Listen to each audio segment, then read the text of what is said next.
علامہ شیخ عبدالحق محدث دہلوی نے مدارج النبوہ کے اندر یہ بات لکھی ہے، قاضی ایاز مالکین الشفا کے اندر بھی اس بات کو روایت کیا ہے۔ فرماتے ہیں کہ جنگل کے اندر ایک چرواہا بکریاں چرا رہا تھا، اور ایک بھیڑیا آیا، اس نے چرواہے کی ایک بکری کو پکڑ لیا اور اسے کھانے کا جب ارادہ کیا تو چرواہے نے ڈنڈا مار کے بکری کو چھڑوا لیا۔ تو بھیڑیا عربی زبان میں بولا اور اس چرواہے سے کہنے لگا کہ اللہ نے مجھے رزق دیا تھا اور تم نے مجھ سے میرا رزق واپس چھین لیا ہے۔ اللہ نے مجھے رزق دیا، تم نے مجھ سے چھین لیا ہے، واپس لے لیا ہے۔ تو چرواہا کہنے لگا بڑے تعجب والی بات ہے، کتنی عجیب بات ہے کہ چرواہے بھی باتیں کرتے ہیں، کبھی دیکھا تو نہیں چرواہوں کو باتیں کرتے ہوئے، آج پتہ چلا کہ چرواہے بھی گفتگو کرتے ہیں۔ تو وہ بھیڑیا جو تھا وہ چرواہے سے کہنے لگا کہ تم اس بات پہ تعجب کرتے ہو کہ بھیڑیا باتیں کر رہا ہے، میں تمہیں اس سے بھی زیادہ عجیب بات نہ بتا دوں؟ چرواہے نے کہا کیا بات؟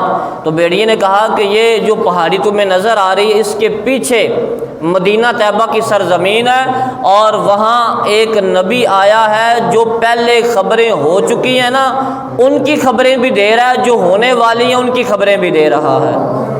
گویا کہ اس بھیڑیا کا عقیدہ یہ تھا کہ حضور صلی اللہ علیہ وسلم علم غیب جانتے ہیں۔ کہا کہ جو پہلے معاملات ہو چکے ہیں، واقعات ہو چکے ہیں، ان کی خبریں بھی دیتے ہیں، جو ہونے والے ہیں ان کی خبریں بھی دیتے ہیں، اور اللہ نے انہیں نبی بنا کر دنیا میں بھیجا ہے، اور جو اس کی رسالت کو مانے گا، اس پہ ایمان لائے گا، اللہ بدلے میں اسے جنت عطا فرمائے گا۔ اب یہ بھیڑیے نے چرواہے سے کہا، تو چرواہے نے کہا کہ اچھا یہ بات ہے، تو اگر میں اس نبی کے پاس چلا جاؤں تو میری بکریوں کی رکھوالی کون کرے گا؟ تو بھیڑیا نے کہا کہ تمہاری بکریوں کی رکھوالی میں کروں گا۔ میں، حالانکہ بھیڑیا بکری کا شکار کرنے آیا تھا، بھوکا بھی تھا، اس نے شکار پکڑا بھی تھا، چرواہے نے چھڑوا لیا، ساری چیزیں، لیکن بھیڑیے اور بکری کی کبھی دوستی نہیں ہو سکتی، یہ بات بھی یاد رکھنا۔ لیکن بھیڑیا کیا کہہ رہا ہے کہ میں تمہاری بکریوں کی رکھوالی کروں گا، تم اس نبی کی بارگاہ میں چلے جاؤ۔ اب وہ چرواہا حضور کی بارگاہ میں آیا، آ کے اس نے سارا قصہ سنایا۔ نبی کریم صلی اللہ علیہ وسلم کے غلاموں، نبی پاک نے اس چرواہے سے کہا کہ تم یہاں ٹھہرو۔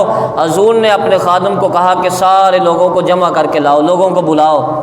سارے لوگ جمع ہو گئے نا، جتنے صحابہ تھے سارے جمع ہو گئے، اور بھی لوگ جمع ہو گئے۔ تو اللہ کے نبی نے اس چرواہے سے فرمایا کہ اب کھڑے ہو کے مجھے وہ قصہ سناؤ جو تمہارا اور بھیڑیے والا قصہ ہے، یعنی کہ اب سناؤ۔ حضور نے مجمع بلا لیا، تو یہی تو میلاد مصطفیٰ ہے نا۔ اس چرواہے نے نبی پاک صلی اللہ علیہ وسلم کا ذکر کیا، جو چرواہے اور بھیڑیے کے درمیان گفتگو ہوئی تھی، وہ سارا قصہ صحابہ کی موجودگی میں نبی پاک کی بارگاہ میں اس چرواہے نے جب سنایا نا، تو میرے کریم آقا نے فرمایا اب بھی وہ بھیڑیا تمہاری بکریوں کی دیکھ بھال کر رہا ہے، بکریوں کی وجہ سے پریشان نہ ہو، جب تو واپس لوٹے گا تیری ساری بکریاں صحیح سلامت تمہیں ملیں گی۔ تو اب جو وہ بھیڑیے نے کہا تھا کہ وہ نبی غیب کی خبریں دیتا ہے، تو حضور نے اس چرواہے کی دل کی بات کر دی نا کہ تیری بکریاں جو ہیں وہ ساری سلامت ہوں گی۔ اب وہ چرواہا نبی پاک پہ ایمان لے آیا، اس نے کلمہ پڑھ لیا۔ کلمہ پڑھنے کے بعد جب واپس گیا نا، تو دیکھا کہ بھیڑیا جو تھا اس کی بکریوں کی رکھوالی کر رہا تھا اور بکریاں چارہ کھا رہی تھی۔ اب اس نے شکرانے کے طور پہ شکر ادا کرتے ہوئے ایک بکری کو ذبح کر کے بھیڑیے کو دے دیا، کہا یہ لے جاؤ، تمہارا یہ رزق جو میں نے چھینا تھا تمہیں واپس دے رہا ہوں، میں اس لیے دے رہا ہوں کہ آمنہ کا لال آ گیا ہے، میں نے کلمہ پڑھ لیا۔